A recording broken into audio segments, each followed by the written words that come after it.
মেরে বসে আছেন। জানালার বাইরের জানালার বাইরে চোখের দৃষ্টি। জ্যোৎস্না গলে গলে পড়ছে। কি সুন্দর দৃশ্য। পদ্মজার মন বলছে মা আসবে তার খোঁজে, পুরো ঘটনা শুনতে আসবেই। সত্যিই তাই হলো। কিছুক্ষণ পর হেমলতা আসলেন। আম্মা, বাতিটা নিভিয়ে দাও, পদ্মজা বলল, কণ্ঠ খাদে নামানো। হেমলতা বাতি নিভিয়ে পদ্মজার পাশে বসেন। পদ্মজা তৈরি ছিল, তবুও অপ্রস্তুত হয়ে পড়ে। খুব অস্বস্তি হচ্ছে। সে গোপনে দীর্ঘশ্বাস ছাড়ল। পদ্মজা তখন চতুর্থ শ্রেণীর ছাত্রী। বয়স 10 ছিল। খুব কম বয়সেই তাকে স্কুলে পাঠানো শুরু করলেন হেমলতা। সেদিন নানা বাড়িতে সবার দাওয়াত পড়ে। হানিফ চলে যাবে সৌদিতে, তাই এত আয়োজন।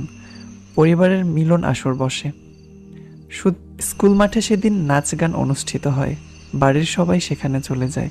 বাড়িতে থাকে শুধু পদ্মজা, পদ্মজার বৃদ্ধ নানা আর হানিফ। পদ্মজা ঘুমেছিল, তাই বাকিদের সাথে যেতে পারেনি।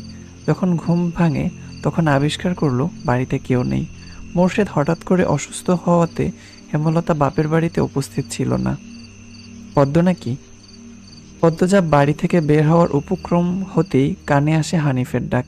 পদ্মজা মিষ্টি করে হেসে মাথা নাড়ালো। হানিফের লোলুপ দৃষ্টি তখন পদ্মজার সারা শরীর ঘুরে বেড়াচ্ছে।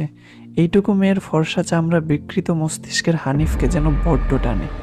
আয় তো, আমার ঘরে আয়। সহজ সরল শিশুসুলভ পদ্মজা মামার ডাকে সাড়া দিল। সে শুনেছে মামা ভাগ্নে যেখানে, আপদ নেই সেখানে। অথচ সেদিন সে মামাকে ঘিরেই ঘোর বিপদ হিসেবে জানল। পদ্মজার রুমে ঢুকতেই হানিফ দরজা লাগিয়ে দিল। পদ্মজার মন কেমন করে উঠে হানিফের অদ্ভুত চাহনি আর দরজা লাগানো দেখে। হানিফ কুৎসিত অঙ্গভঙ্গি প্রদর্শন করতে থাকে। পদ্মজার দেখতে খুব খারাপ লাগছে, ভয় করছে। এদিকে আয় তো, তোর লাগে গল্প করি। হানিফ বিছানার বসে পদ্মজাকে কাছে ডাকে। পদ্মজা কাছে যেতে সংকোচ বোধ করে।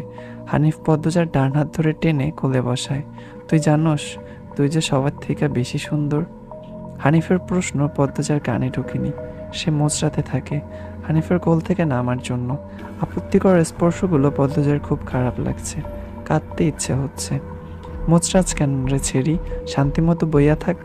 মামা মেলা থেকে সাজনের জিনিস কিন্না দিমু।